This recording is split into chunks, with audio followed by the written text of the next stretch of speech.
Hello, everyone, and welcome to episode 52. 52? Yeah, I believe so. We're really bad at that probably. part. Of the Twinsies podcast, I'm Lucas Cook. He's Dan Blewett. And today, What do we got? I have two different segues. One of the things I want to talk about today, or the thing that we're going to talk about today, is proper arm care for overhead athletes, which I don't think we've ever done explicitly in detail. But part of what... Because it's boring and I hate it. It's boring and you hate it. But part of what spurred this thought in my brain was, for those of you who don't know, we own a travel baseball team called the Warbird Senators. And part of what they're doing right now is this online course that we've generated for them that covers just like a bunch of topics. And today, or this week, they had kind of like an introduction to the Warbird Senator experience. And part of that was when you're playing a sport, well, baseball specifically, but any sport, you kind of have to get over the fact that life isn't fair. There are going to be things in sport outside of your control that affect your performance and potentially cost you a victory or an at-bat or whatever, but you kind of just have to man up and accept that. And it was in the front of my brain when over the weekend, Serena Williams had her meltdown. And for those of you who don't know, I'm not an expert on the situation, but basically, Serena Williams... Did you tear down the Serena Williams poster in your room? Let's not talk about it. But Serena Williams, U.S. Open against Naomi Osaka, a 19, maybe 20-year-old tennis player who, from what I understand, basically in her adolescent training has basically just been training to beat Serena Williams because Serena Williams is like the best tennis player in the women's game. So, and so they're obviously meet head-to-head in the U.S. Open, and from what I could tell, Osaka's kind of like beating her. But that, of course, gets overshadowed because Serena Williams has a meltdown, the first offense of which was apparently when you play tennis, you get so many player conduct warnings, or you get one. And player conduct can be a lot of different offenses, but Serena's first was she apparently received some coaching from the sideline, which you can't do. So she gets a player conduct warning, and then she comes over to the little stand thing and was like, hey, referee, I know you don't know this, but that was just like a motivational thumbs up from my coach. He wasn't actually giving me any coaching, so I just want you to know that. What'd she say? She said, I'd rather lose than cheat. And so with kind of like a little quiver in her throat, like kind of cryy, a little cryy, but whatever. So there's no repercussion for that other than you get a warning. But then later in the match, she spikes her racket breaks, which is another player offense, and that at that point cost her 8 points. So now it has like a real effect on the game. Very whiny about that as well. Fast forward, and in between games or matches or whatever, she's sitting in the little waiting thing in between games, and she's looking up at the ref, and she's just talking mad trash where she's like, you owe me an apology. Men's tennis, they get away with so much more. Like, this is ridiculous. This isn't fair. She kept saying, this isn't fair. This isn't fair. You owe me an apology. And then finished with, you're a thief. And that apparently was the last straw for the ref, who gave her a third player conduct violation, which cost her a game, which is a much more significant penalty.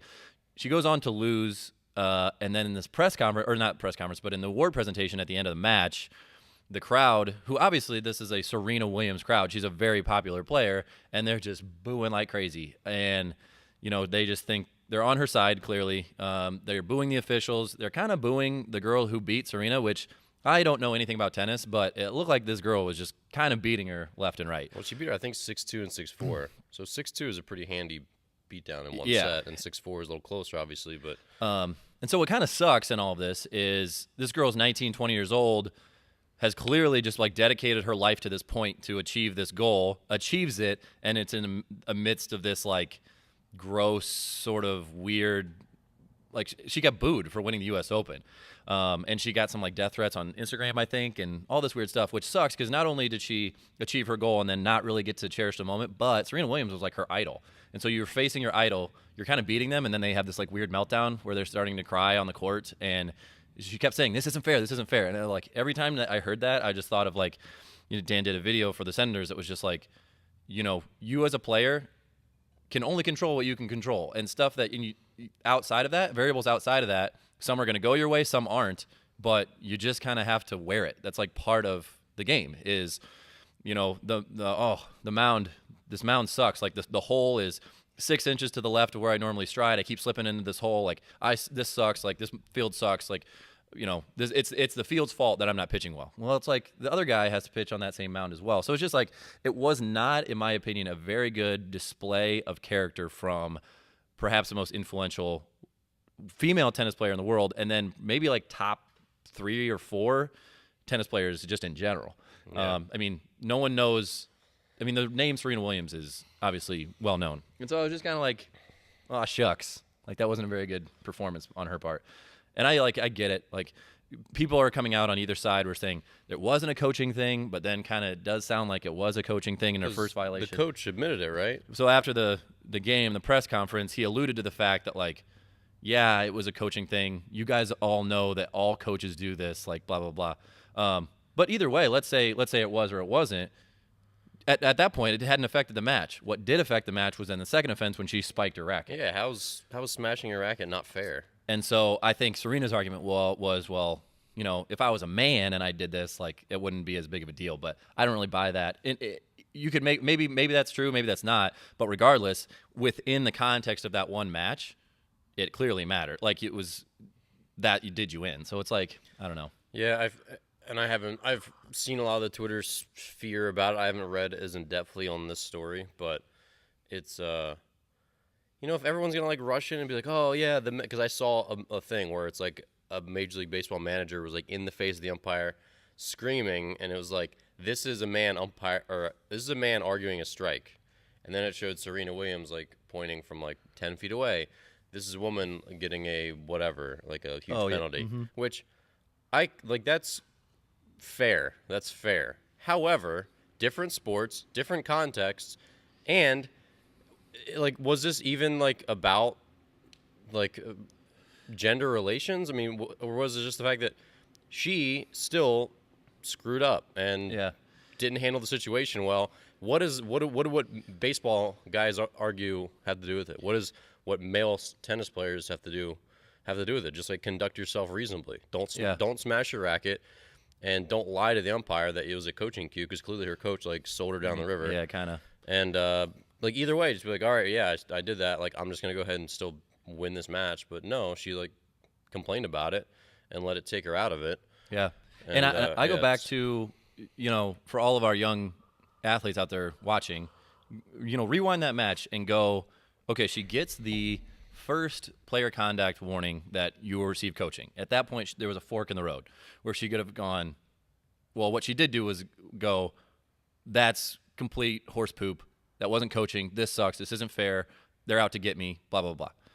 The other path to go is, wow, that really sucked. I guess I kind of got to lock it up right now. And you don't smash your racket. You don't get your third player violation. Do you come back and win that? I don't know. Maybe not. I don't think she does. But at least you set yourself up to compete, where clearly if you were watching that match, she completely melted down, like, mentally, where she was like hitting serves out and like just, it was not typical Serena Williams. And so it's like, if you can rewind and put yourself in that position, clearly it's difficult to do. She was just like, she just came back from a pregnancy. Like, she came back way faster than everybody thought she was going to do. But it's like, at the end of the day, you had a fork in the road. You could have gone left or right. She went left when she should have gone right. Yeah. And then that was it. Yeah, it's her own fault. No one else cost her the U.S. Open except for her. Right. So anyway, that was fascinating. I thought it was just like a, what's that phenomenon? The Bader-Meinhof phenomenon, where like you're like, you read about something or you think about something, and then you notice it pop up more and more in your like life. Oh, that's a thing. Yeah. So anyway, we had that like discussion with the Senators about controlling what you can control, and then that whole thing happened. But it's also a good segue into Dan. I have a question for you.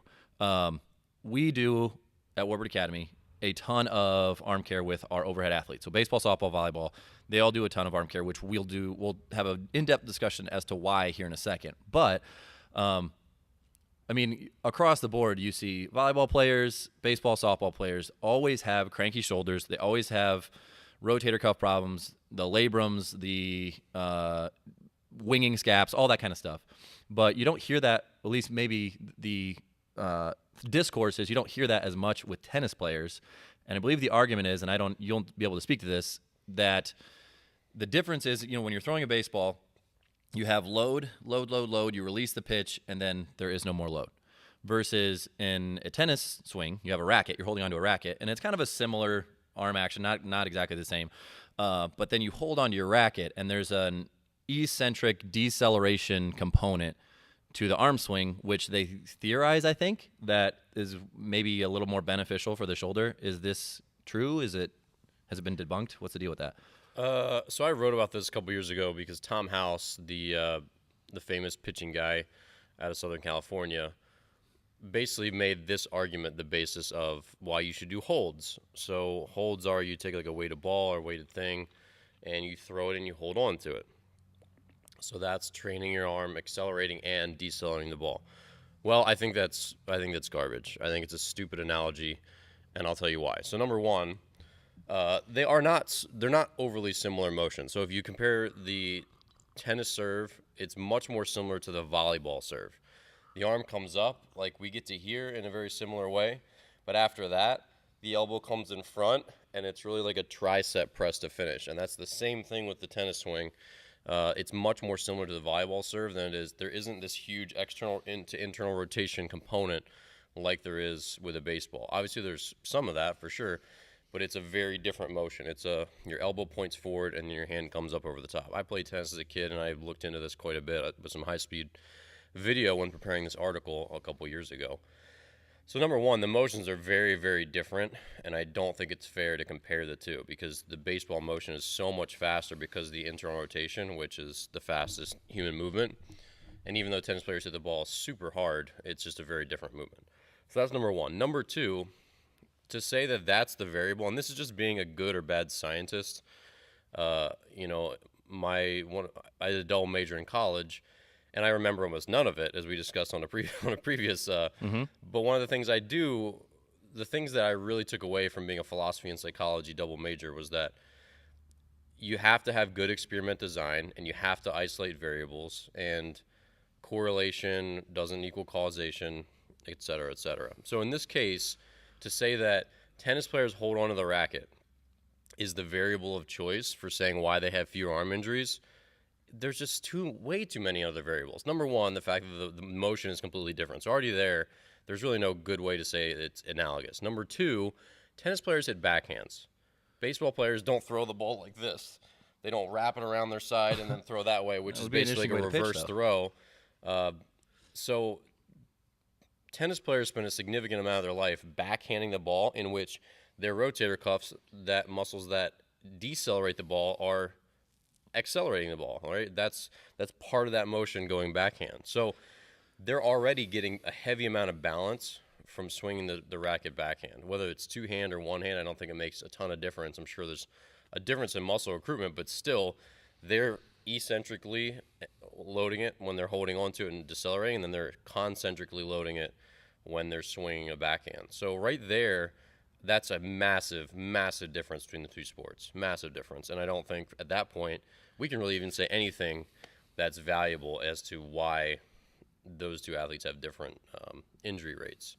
Because it's true, tennis players are swinging over and over and over overhead, like all the time. But they're also hitting so many different angles. There's a lot of variable different shots. And if you look at baseball players, shortstops don't have tons of arm injuries, do they? Right. They throw from tons of different arm angles. So if you're comparing the baseball pitcher who throws from one arm angle all the time, he's even less of a analogous figure to a tennis player compared to like a shortstop or a second baseman or a third baseman. Shortstops and second basemen make the most off-angle throws compared to any other player. Third baseman still throws a lot of them, but probably throws more over the top in like a traditional arm slot.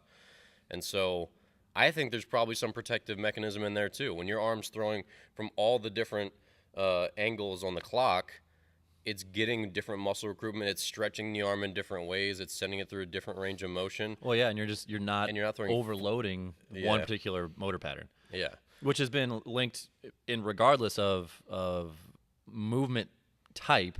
That chronic, repetitive, movement pattern is one of the highest correlations to injury. So if you look at, if you only do one type of squat and you do it all the time, you're probably going to hurt yourself. If you run all the time, especially if it's with some sort of movement dysfunction, you're going to hurt yourself. If you continually throw hundreds and hundreds of pitches from one spot, that's just like life, sort of. Yeah, and I've been wondering recently because in my own retirement, my shoulder was wrecked when I retired from baseball, and in the subsequent year, it continued just to be wrecked. And in playing catch, because I still had tons of lessons every day, I'd still make sometimes like 1,000 throws in a day, depending on how many lessons I had. I just started like screwing around and like challenging myself, and also it felt better on my shoulder throwing from like a lower arm slot. So I would just like screw around and like throw it back like Brandon Phillips to my lessons kids, just to see if I could hit him in the chest from like this angle or this angle, and on my left foot or my right foot, or without taking like all these different things, just like me amusing myself, really. And my arm slowly just started to feel better over time. Now, again, there's multiple variables here too, because time was one of them.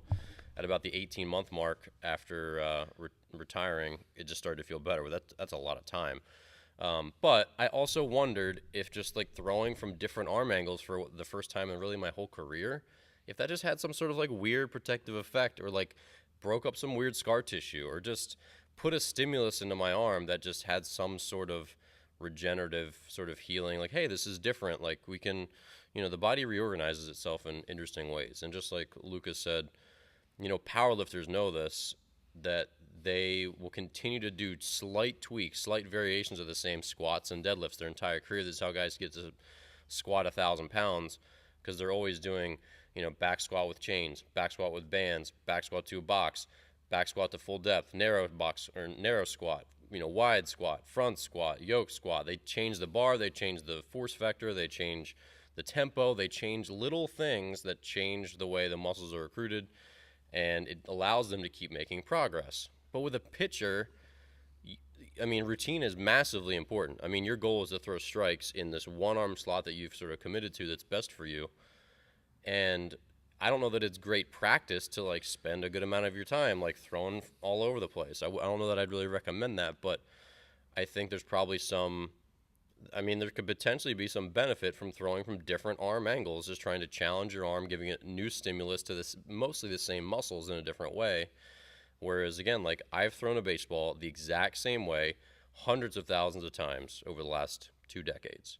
So I don't know. You just like think about that, put that in perspective. Like I've thrown 300,000 throws from this one arm slot.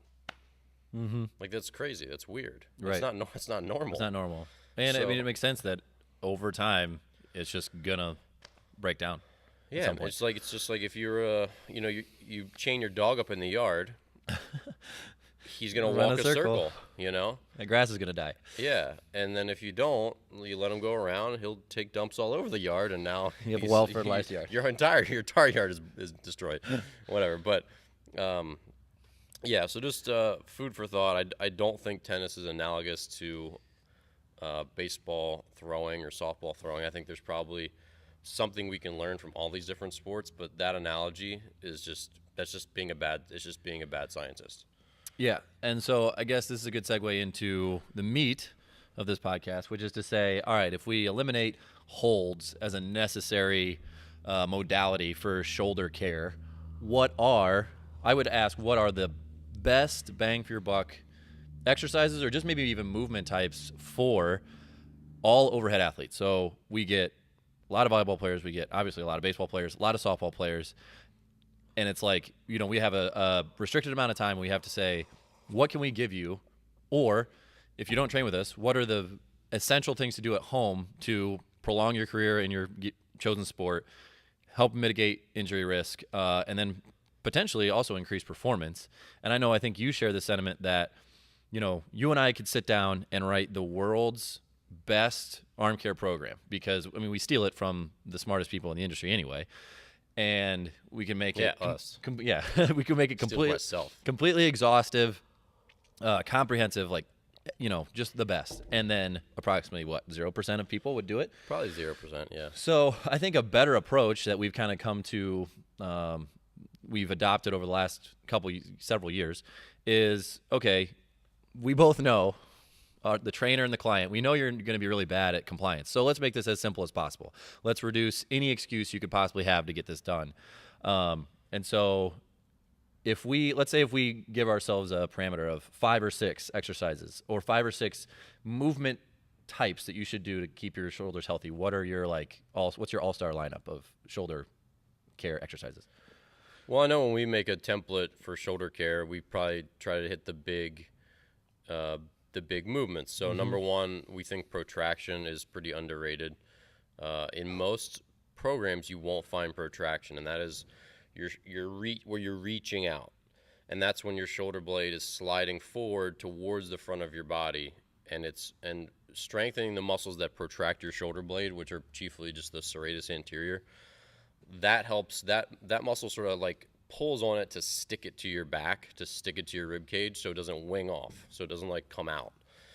And that one is extremely overlooked. You don't find too many serratus anterior exercises on like arm care programs that you'd find on the web, that you do with bands. You just don't find them. They're not like in the commercial programs that much. I think they're becoming a little more prevalent, which is great, but it's very, very overlooked. So number one, we do a lot of protraction. And so just to like kind of hammer that home, the serratus are the muscles that sit right over your ribs. They look like little fingers. So little someone who's fingers. like really, really shredded, you'll see those little fingers. That's your serratus. That's where they attach to your ribs, and they attach to your shoulder blade. And they're not particularly easy to train. It's not like a muscle where you're like, ooh, I really feel this burn when I'm doing this exercise. You don't really feel it too much. But when you see a little kid running around at the pool and you see like his shoulder blades popping off his ribs and it looks like you could just grab his shoulder blade and rip it off, that's what you're trying to prevent, which is called scapular winging, which is just like the sticky outer shoulder blade thing. And the reason that's important is, you know, the socket of your ball and socket joint in your shoulder, the socket sits at the end of the shoulder blade. So if it's always winging off, it puts your socket in a bad position, and then you get movement dysfunction from your shoulder. So that's like one of the biggest things we try to hit. Yeah. Especially because you see scapular winging in almost everybody. Oh, it's super prevalent in young kids. And so the big thing, I think the overarching thing is just like all these different rotator cuff muscles. So if you don't know what the rotator cuff is, we can define it for you. It's just 4 muscles that control your shoulder and your scapula. So your scapula is really important because as you go through your throwing motion or your hitting motion as a volleyball player, or your swinging motion as a tennis player, whatever, your shoulder blade moves with your arm. So your upper arm, your humerus, as it moves, the shoulder blade has to move with it. So when I extend out, if my shoulder blade doesn't move, I can't reach as far. It just gives you additional mobility, and all the muscles that are attached to it, they need to be equally like mobile, but also strong to like keep it where it is, where it needs to be. It needs to allow it to move, but keep it stable as it moves. Kind of like a train where it needs to stay on the tracks, but it can go in a certain different directions, right? Really imagine more like a 3-dimensional train. But anyway, so the goal is to hit not just like one. So if you only did protraction, you're still missing all the other ways the shoulder blade move, because protraction is just this. Then we have to retract it back into place, and that takes other muscles. That's like chiefly your rhomboids, which are not a rotator cuff, but other muscles in your mid-back will retract your shoulder blade. Then muscles will elevate it. Muscles will externally rotate your upper arm and all that, and they're connected to your shoulder blade as well. So our goal is to say, okay, what are the movements of the scapula? Which ones are probably more undertrained from real life or degenerating from baseball or softball or volleyball or whatever demands? And then which can we get more of? So again, protraction is definitely one of the 5 or 6. External rotation. Mm-hmm. So we do the sideline dumbbell external rotation because EMG studies have proven that that's pretty much the highest EMG activity one you can do. And EMG is just a study of how much the muscle fires compared to how much you could voluntarily fire it. Right. So they'll look at they'll put little electrodes on your muscles. Specifically, when you're doing an external rotation, you're doing like teres minor and some of your or is that an internal rotator? Anyway, your external rotators, they'll put little electrodes around it. Minor. Okay, that's what I thought. And go, okay, when this movement's performed, what muscles are receiving the highest electrical stimulus? And then obviously you can make the assumption that those are the ones that are receiving or doing the most work.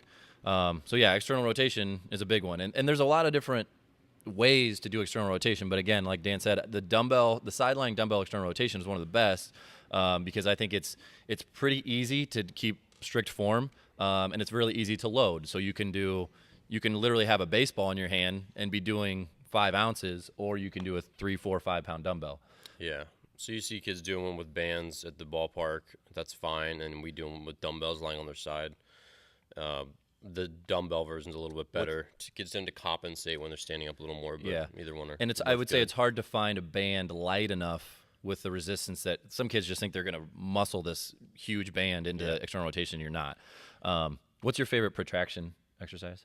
I like we do an exercise called 5 breath protractions where you take a medicine ball, you palm it, and you reach and you hold. So you hold as far as you can, and then you slowly slump back into place. And so one of the concepts that we look for is not just reps, and this is the problem most kids do bands, they speed through them, but endurance and time under tension, because you want your rotator cuff doesn't have to be super duper strong. It just needs to have good endurance and enough strength where it's not going to fatigue out in the 6th or 7th inning, and then your mechanics start to change and your arm can't protect itself as well. So you need a combination of strength and endurance. So we kind of tend to stay in the 8 to 12 rep range, and then we also go into the 15 to 20 rep range and do some holds and stuff like that, because those are all going to meet the demands of playing 3 softball games in a weekend, or on one day, on a Saturday.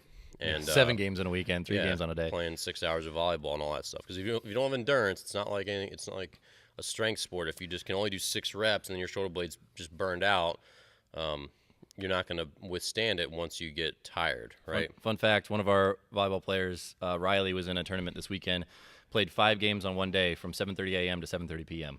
Yikes.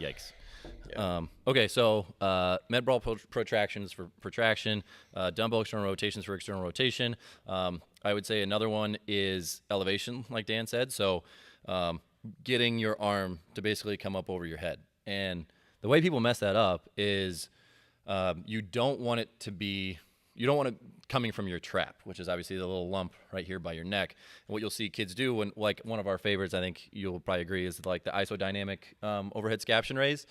Isodynamic just meaning, you have 2 dumbbells, iso short for isometric, meaning you're just holding, and then dynamic just being you're moving. So one's staying and the other one's coming up over your head. The scaption plane is just the plane that sits in between completely straight out in front and completely straight out to the side. But what we'll see kids do is, let me do it with this arm, when they come up over their head, they'll start to then shrug their shoulder and turn it into a trap exercise. And so really, like, it's not easy to do, but you have to try to pin your shoulder blades down as you're trying to get your shoulder blade to stick to the side of your ribs and kind of just slide up. So that's another really good one that I think gets overlooked as well. Yeah, and then we do in the prone position, which is just laying on your stomach. We do Y raises, which are incredibly important to get your lower trap, because your lower trap is another one of those. It's not a rotator cuff muscle specifically. It's not in that grouping, but it's a muscle that's really, really important in helping to increase your endurance and your performance on the mound or on the softball field. So we try to get lower trap a bunch, and so prone Ys are one of our staples as well. I'm also a big fan of, so I guess the 4th movement would be retraction, so your ability to pull your shoulders back. And there's a couple I like, but prone T is another one that I really like, which again, really similar, but because of the change in force vector and you're pulling a little lower, it's a lot more mid-back, and you can really feel your shoulder blades squeeze together. So again, you're laying on a bench. It can be at a slight incline with light dumbbells preferably, and you're just kind of bringing them up into the letter T, and you can really feel for activation in your mid-back. That's one of my favorites. Pull-apart Ts are another good one. Yeah, and we do tons of Blackburns as well. And the rhomboids are a tougher muscle to build, so you really need higher reps and higher time under tension and a lot of blood kind of pumping into there. So doing things where you have a lot of holds, or you're doing sets of 20, 25, still hopefully somewhat slow, or burning out. Maybe sets of 30 we'll do sometimes with a band. Yeah. Just anecdotally, like I know when I do prone Ts are one of my favorite things. When I do them for like 20, 25, I like the medial border of my scap burns a lot, which is what you want. So kind of like that medial just means like the side that's closest to your spine. That just lights it up. It's great. Yeah, and I have really good endurance. I can do Blackburns with heavy weights, 3 or 4 pounds for long holds, but I can't do more than 8 pounds with good form on a prone T on a bench. And that's it's just training. Difficult. The leverage is tough because it does take smaller muscles to do that exercise. But for me, just training like a pitcher for all these years, that's one of the big endurance rotator cuff exercises, and it's just shown that I've trained that way for a long time. I can't do it with heavy weights. Yeah, and I would say when you are doing a thing like a prone T, what's better, let's say you grab a pair of 10s and you're just really cranking out your reps where you can't stay at the top and you're coming right back down in the bottom. Those aren't as effective as if you do go 5 pounds and you can get up to the top, maybe hold for a second or two and then come down really, really slow. Again, just for that time under tension where you're getting that isometric hold at the top, indicating that you have control over the weight, and then you're bringing it down slow to really focus on that eccentric movement, which is largely what the muscles of those muscles are doing in a throw. Is they're getting eccentrically loaded. So not like putting your ego in check, and you're 200 pounds, I'm 240 pounds, and we don't do more than 10 pounds on a prone tee. So yeah, I do more like 5 because I'm a pansy. And then I think the other big thing that we try to get is some stability, some like dynamic stability. So whether you're like walking with a dumbbell like this, or we used to do rhythmic stabilizations where your partner would smack your arm around like this, and you have to try to keep it in one spot. We do a lot of overhead holds and kettlebell holds and stuff like that. Getting a stability component, teaching your shoulder to stabilize itself rather than just do motion, dumbbell and band type motions, but just something with active sort of like variable instability is really important. So that's another kind of category that we try to hit in our arm care. But going back to your point, the big thing is compliance. And so we still, with our teams, like they have a very simple band program. And that's separate from their strength conditioning, which is also mandatory for them as a team. But so in their strength conditioning, we have usually 3 to 4 exercises integrated in their strength training. And then they have to do their bands another couple of times. And we would love them to do it a lot, but realistically, if they give us 5 exercises with their bands done correctly, like 2 sets of 12-ish, a couple times a week, like we know that they're going to get there. Because the thing with arm care, and I did this for a decade of my life, at 18 to, well, a little more than a decade, till 30 when I retired, arm care sucks. It's super tedious. It's super boring. If you really want to improve your performance and stay healthy, you have to continue to add and make it better. You really want that like epic, amazing 35-minute arm care program. That's really, really important for you, especially as a baseball pitcher. Now, if you're an infielder, softball player, you don't have to have maybe quite as rigorous of one. But for me, like it was something that I chose to do, but it sucked. It was really tedious. I did it 3, 4, 5 days a week for over a decade. And so it's one of those things that as soon as I retired, I'm like, oh my God, I don't have to do arm care again. I have a free 30 minutes. I don't have to be concerned about my shoulders. I don't have to feel this guilt when I haven't done my arm care in 3 days. It's just like it's always nagging you. And so I think a lot of parents, they rightly want their kids to do arm care at a young age, and I think that's valuable, but I also think it's going to make baseball a job sooner than later. So I think the balance, and what I would recommend if I was asked, and since you're asking podcasters, is that you start a strength and conditioning regimen when you're younger. Like 10 to 13 you start, depending on how excited you are to start. If you're not excited to start it, like don't start it yet. But we have a lot of kids that are genuinely excited to work out in our facility, love it, it's fun for them, and they feel like this accomplishment. And that's great. That's what we do. And we integrate arm care into that, but also push-ups and rows, all like the big exercises, those are arm care at that age. You don't have to do all this specialized stuff to get a really good benefit out of it. And so that's like mixing in your medicine in with your food.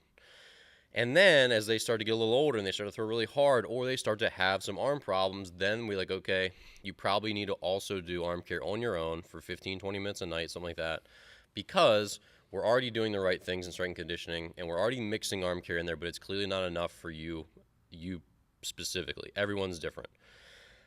So I still don't think we should have, I don't think as a parent or coach, I think you should be encouraging them to have a good routine and to do more quality things, like more arm care, just more running, conditioning, whatever it is, more practice at home. But there's also a point, because it does tend to suck the life and joy out of and baseball. I like your point that I think almost a prerequisite before you start a dedicated arm care program should be you should be able to do a perfect form row, in that you can pull your shoulders back and get into a really big chest at the top. That's like, okay, because if you can't do that, then what's the point in isolating the movement? And I would say when it comes time, starting with just like simple meat and potato stuff where you go, hey, I'm going to do 8 to 12 sets of 8 to 12 total sets of, maybe I pick out 3 or 4 exercises that I don't hate with a burning passion. Like I don't mind doing pull-aparts. I don't mind doing prone tees. I don't mind doing banded external rotations or no monies. where it's like, and even like my back row volleyball players, especially if you're older, that kind of stuff's great for you too, because you're always leaning over in the back row, you're always sitting down at school, and everybody has poor posture. And the big thing, just to kind of echo your point, is make it at the very first, at least, make it so you don't hate it. So, there's some very, like, one-arm scat presses, like there's some pretty monotonous exercises, and you don't have to do that when you're 12.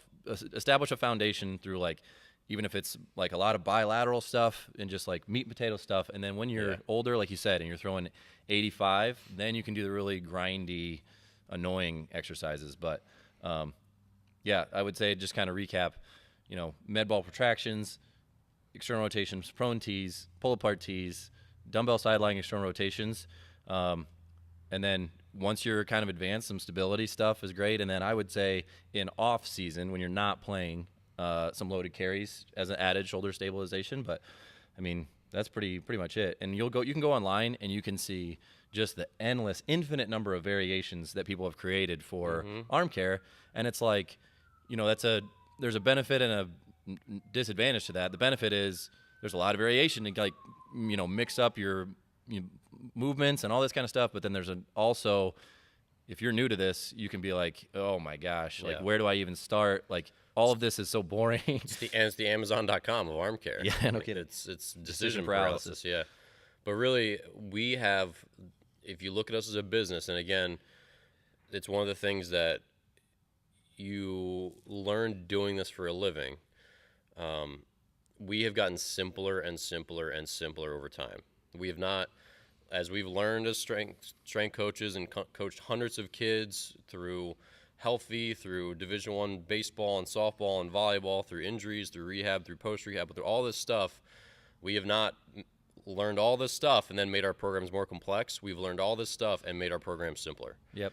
And our arm care program for our baseball players, the kids that, our reputation is on the line. If a bunch of them get hurt, they do the simplest version of the program that we ever had.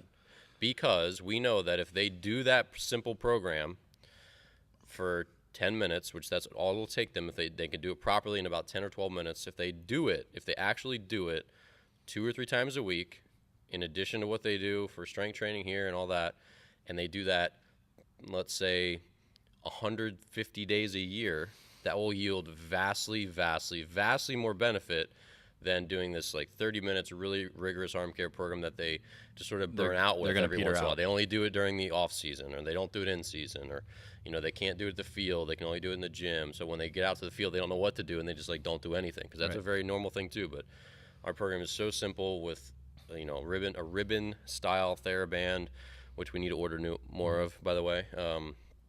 It's just like anything else. Like, last night, I let the dishes. I don't have a dishwasher. And I have to hand wash. I let my dishes pile up. I go in waves. Sometimes I'd be like, I'm going to clean this dish immediately. Right. And I, like, maintain this sparkling sink.